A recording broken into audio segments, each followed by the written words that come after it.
Nagluto na po og pampaniwang, guys. Lami kay siya kay layo siya nga, di siya maka-high blood. Oh my god. So, maingod to sa tanan, ari na pug ko. Nagsinamok sa inyong wall.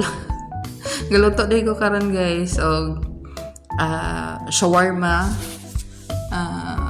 Shawarma Saudiya kay nag-request ang apo sa akong amo nga magpaluto siya og shawarma. Ito, gagisa kong sibuyas, manok, timplahan, tapos nga prito, patatas.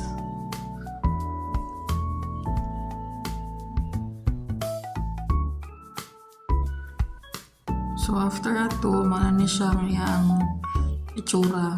Galuto day ko para paniog to na mo. Fried chicken. Wings o chicken skin day ni siya akong iluto para sa mong paniog to. Dayon, naghimo day kog sauce para sa shawarma. Na siya gishta, cream cheese, or jubon. Tapos mozzarella. Mix lang na siya. Naman na siya ang pinaka-top sa among shawarma nga giluto. Naman na siya. Prepare namin patatas.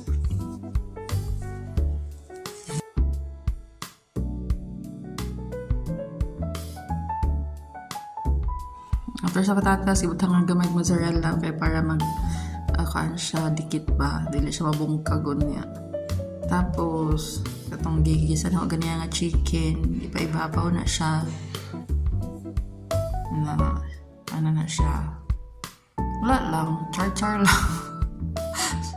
Tapos wala din na siya ang sauce, pinaka final lang last kay mozzarella ipaibabaw.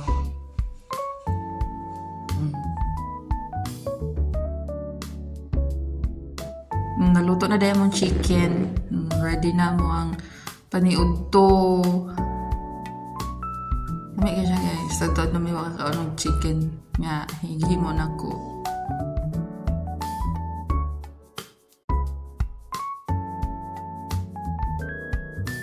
Manyagi mo dahil kong sauce, sibuyas, ahos, tapos sili, suka, asin gamay.